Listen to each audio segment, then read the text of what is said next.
आते हैं वापस नीतीश कुमार पे और नीतीश कुमार की बातें करते हैं। नीतीश कुमार का दौर बहुत ही शानदार दौर रहा बिहार के लिए। विकास के कई काम हुए और लॉ एंड ऑर्डर का भी जो एक इमेज है, देखिए क्राइम तो पूरी दुनिया में होता है, मैक्सिको में भी होता है, यूएस में भी होता है, इंग्लैंड में भी होता है। हर 1 मिनट में 10 मोबाइल फ़ोन छीन लिए जाते हैं इंग्लैंड में, लंदन में, खासकर मैं लंदन की बात कर रहा हूँ। और जिसे आप स्नैचिंग कहते हैं, स्नैचिंग हो जाती है। तो क्राइम तो everywhere is there, but organised crime जो है, जैसे माफियागिरी जो होती है बॉम्बे में जैसे होती है, या बिहार में जो पहले इमेज था, एक इमेज की बात होती है कि आपका छवि कैसी जा रही है। इसमें कोई डाउट नहीं है कि नीतीश कुमार के ज़माने में काफ़ी नीतीश कुमार ने काम किया, कई ओवर ब्रिजेस दिए और मेरे लिए तो बहुत अच्छे अच्छे ब्रिजेस दिए जो मुझे रोज़मर्रा में काम आ रहे हैं। जैसे मुझे एक मैरिन ड्राइव दिया जो मैं कृष्णा घाट से घुसता हूँ और सीधा गोसाई टोला या दीघा मोड़ निकल जाता हूँ। दूसरा मुझे एक और डबल डेकर नीतीश कुमार ने दिया जो पटना कॉलेज से मैं चढ़ता हूँ और सीधा बीएन कॉलेज के पास उतर जाता हूँ, और कारगिल चौक से चढ़ता हूँ और सीधा मैं कृष्णा घाट कैवेंडिश मोड़ पे उतर जाता हूँ। ये दो रहा। तीसरा मेरे लिए बहुत इम्पोर्टेंट था कि जब मैं दानापुर की तरफ बढ़ता हूँ तो सबसे पहला ब्रिज तो मुझे वो डीजीपी ऑफिस के बाद वाला जो बिल्डिंग है, जेडी वुमेंस कॉलेज के पास, आपके गोल्फ कोर्स के बाद वाला जो ब्रिज है, जो सीधा मैं चढ़ता हूँ तो सीधा आपको मैं उतरता हूँ जगदेव पथ के आगे, और फिर गोला रोड वाला ब्रिज। ये 2 3 4 ब्रिज मेरे बहुत काम के रहे। और नो डाउट है कि पटना का और बिहार में काफ़ी तेज़ी से शहर जो है वो वाइडर हुआ, बड़ा हुआ। पटना शहर काफ़ी बड़ा हो गया, काफ़ी डेवलपमेंट हुए, कई अपार्टमेंट्स आ गए, बड़े बड़े मार्केट कॉम्प्लेक्स आ गए। लेकिन फिर भी अभी हम बॉम्बे से, चेन्नई से, बैंगलोर से कंपेयर नहीं कर सकते पटना का। लेकिन बहुत हद तक बहुत कुछ है और काफ़ी विकास हुआ इसमें। लेकिन अब जो हमारे नया मुख्यमंत्री कौन होगा, क्या वो अब तक के सारे रिकॉर्ड तोड़ देगा? कोई ऐसा व्यक्ति आएगा? क्योंकि देखिए बीजेपी बहुत सरप्राइज देती है। मैं तो आसाम में मैंने बहुत मुख्यमंत्री को देखा, हितेश्वर सैकिया को देखा। हितेश्वर सैकिया की एक ज़माने में तूती बोलती थी, हाँ, लेकिन हेमंतो विश्व शर्मा ने तो वो कमाल कर दिया कि वो पूरे भारत में बीजेपी का एक चेहरा बन गए हैं। और बीजेपी के चेहरों में अगर मोदी के बाद जिन चेहरों का नाम लिया जाता है उसमें हेमंतो शर्मा, योगी आदित्यनाथ, और आपको जो महाराष्ट्र के सीएम हैं वो, ये 3 4 लोगों में बहुत ज़बरदस्त कंपटीशन है इस वक्त कि कौन आगे चलकर प्रधानमंत्री की कुर्सी लेगा। लेकिन नीतीश कुमार जो दिल्ली जा रहे हैं तो 2029 में होगा चुनाव लोकसभा का कि 30 में होगा? 29 में होगा। जो 2029 का चुनाव बहुत महत्वपूर्ण चुनाव होगा, क्योंकि 2029 के चुनाव में मोदी चेहरा होंगे कि कोई और चेहरा होगा, या मोदी चौथी बार पीएम की रेस में होंगे। It's very interesting. और नीतीश कुमार 2029 तक क्या करेंगे? कुछ खेला करेंगे, क्या करेंगे? हालांकि ये बहुत पहले मतलब कि इस विषय वस्तु पे बात हो रही है। आज का समय, आज का दिन उस विषय पे बात करने का नहीं है। आज तो सिर्फ नीतीश कुमार की तारीफ करने का दिन है, क्योंकि आज एक तरीके से उन्होंने अपना इस्तीफा विधान परिषद से देकर ये संकेत दे दिया है कि अब वो राज्यसभा की शपथ लेंगे और केंद्र की राजनीति करेंगे। लेकिन बंगाल का चुनाव इस वक्त बहुत ही ज़बरदस्त ढंग से चल रहा है। आसाम में तो कहते हैं लोग कि 1 मैन शो है। तमिलनाडु में भी is very difficult to M के स्टालिन को रिप्लेस करना। केरल आई don't no much and I don't think the BJP is able to, but लेकिन बीजेपी चारों तरफ चारों दिशाओं में जो है वो बहुत तेज़ी से बढ़ रही है, इसलिए बीजेपी कब सरप्राइज देगी यू नेवर नो। क्योंकि बीजेपी में 2-3-4 लोग ऐसे हैं, खतरनाक लोग हैं, मोटा भाई हैं, उनके दिमाग के बारे में कहा जाता है कि लक्ष्य के चाणक्य, जहाँ जाते हैं खेला कर देते हैं। और इस वक्त जिस ये मैं आपको बता रहा हूँ कि जो बीजेपी के नए अध्यक्ष हैं नितिन नवीन, इज सो मतलब इतने पेशेंस वाले हैं कि कभी भी आप उनको ये नहीं देखेंगे कोई उनकी जुबान से कोई शब्द फिसल जाए। वो बड़ा ही अपने आप को मतलब जो बोलना है जिस वक्त बोलना है उसी वक्त बोलते हैं। सो काफ़ी मतलब अपने आप को अपनी इंद्रियों पे बहुत संयम है उनको, और वो देखते हैं ये उनका प्रेसिडेंट रहकर कितना शुभ है और कितना इसको कहते हैं कि बड़ा ही लकी बीजेपी के लिए कितना लकी होते हैं वो। सो ज़्यादा दिन नहीं है, बस ये अप्रैल का महीना है। 4 या 5 मई को काउंटिंग है, 4 मई को काउंटिंग है, और 4 मई को पता चलेगा कि Nitin Naveen how much is lucky for a BJP. So आज की बात अभी कितने घंटे का रिकॉर्ड हो गया, क्योंकि मुझे 1 घंटे का रिकॉर्डिंग करना है। सो है 7, और मुझे देखना है कि ये जो फॉर्मेट है, ये ऊपर का फॉर्मेट है, कितना देर तक चलता है, मेरी बैटरी कितनी चलती है, मेरा बाकी चीज़ें कितनी चलती हैं, मुझे कब चेंज करना पड़ता है, कैपेसिटी क्या है। सो एनीवे एक अंतराल के बाद फिर मिलेंगे। बहुत सीरियस बातें मैंने नहीं की आपके साथ आज। सो बहुत अच्छा महीना आ रहा है अप्रैल का, बैसाखी का पर्व होगा, बिहू होगा, सब कुछ है इसमें। शायद सतवानी भी होगी इसमें, सत्तू खाने का समय भी होगा। और इज़ अ ब्यूटीफुल मंथ अप्रैल, नया सेशन स्टार्ट होगा। बच्चे जो हैं वो नए सेशन में जाएंगे, जो सेशन 2026-27 कहलाएगा।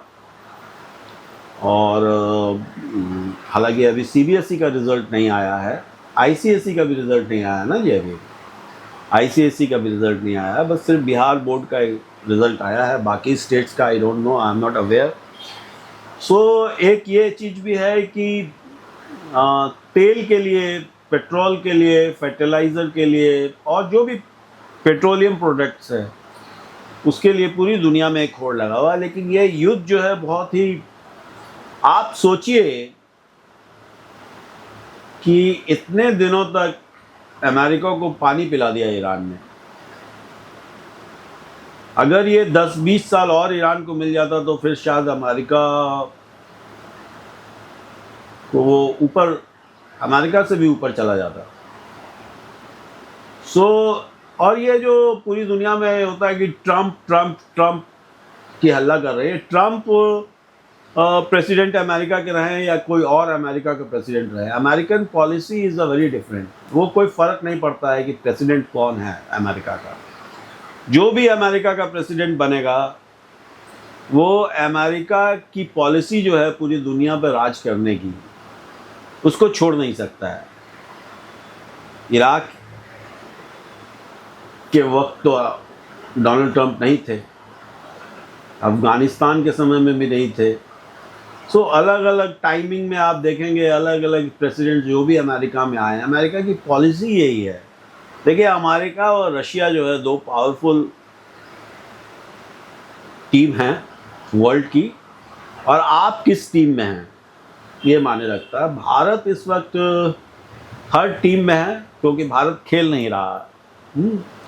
भारत जो खेल खेलता है वो लोगों को समझ में नहीं आएगा अभी, क्योंकि कई खेल जो हैं वो भारत की धरती से ही खेलों ने जन्म लिया है। सो हमारा खेल जो है वो बहुत डिफरेंट है। हम किसी के खेल में अपना पाँव नहीं डालते, हम शांति के दूत हैं। लेकिन पेट्रोल का असर तो पूरी दुनिया पे है। डीजल का असर, फर्टिलाइज़र का असर, और वो जो असर है वो तो आपको दिखेगा सब जगह। और देखना ये है कि युद्ध जो है, मैंने आपको पहले में अनाउंस बताया आपको कि 40वें दिन, इस युद्ध के 40वें दिन ही ये पता चलेगा कि ये युद्ध किस दिशा में गया या इस किस मोड़ पे खड़ा है। अभी जो रफ्तार चल रही है, इससे आप गेम में ये नहीं कह सकते किसने गोल मारा किसने गोल नहीं मारा। 40वें दिन आपको पता चलेगा युद्ध का असली तेवर। सो देखते रहिए बिहार व्यू। मैं हूं विमल चुन्नी, और क्या बताऊं, और धुरंधर फिल्म की भी चर्चा बहुत हो रही है। ये भी एक विषय वस्तु है जिस पर बात किया जा सकता है आपके साथ।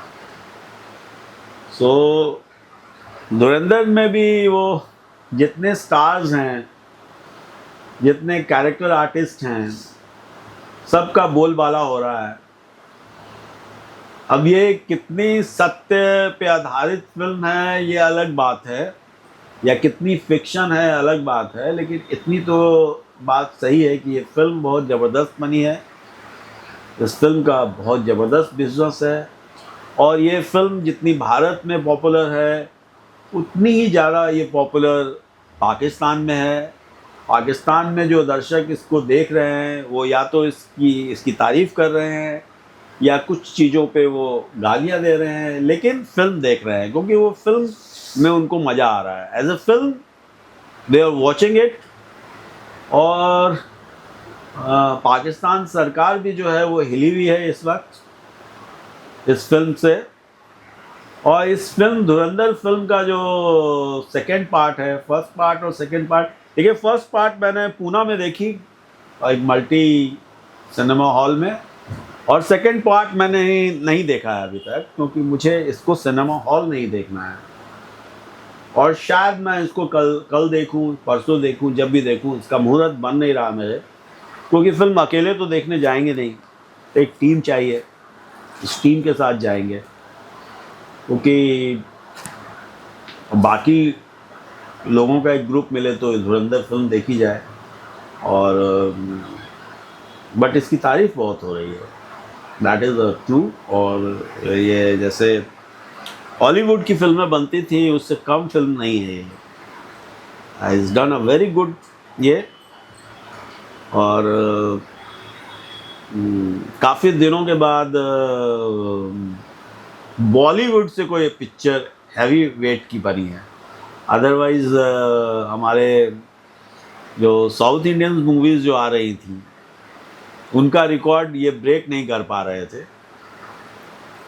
सो और क्या बातें की जाए आपके साथ, तो बातें फिर वहीं अटक जाती हैं।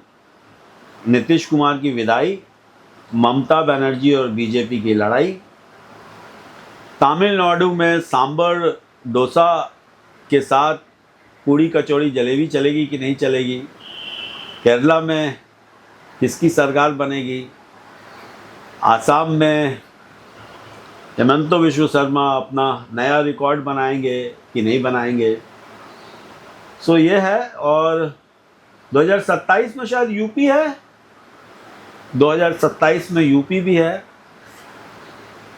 सो ये है, रफ्तार पकड़ रही है राजनीति भारत में।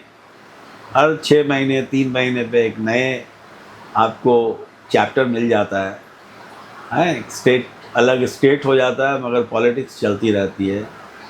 वन नेशन वन इलेक्शन वाला भी कंसेप्ट है, कब आता है नहीं आता है ये अभी पंचवर्षीय योजना में है। रिपोर्ट तो सबमिट की जा चुकी है। सो निर्णय जब भी लिए जाते हैं तो बहुत ही टफ होता है निर्णय लेना। और फौजियों के साथ भी मैंने बहुत काम किया है, तो फौजियों के दफ्तर में लिखा रहता है कि अगर आप निर्णय नहीं लेंगे तो आप युद्ध हार जाएंगे। निर्णय तुरंत लेना चाहिए। निर्णय जो लोग निर्णय नहीं ले पाते हैं, जैसे हमारे जैसे लोग निर्णय नहीं ले पाते हैं जल्दी, तो बहुत देर सोचते रहते हैं। तब तक क्या होता है कि मौसम बदल जाता है। अब जाड़े के मौसम में सोच रहे थे कि स्वेटर लेंगे, पता चला गर्मी आ गई। गर्मी की मौसम में सोचा कुर्ता पजामा लेंगे, तब तक बरसात आ गई।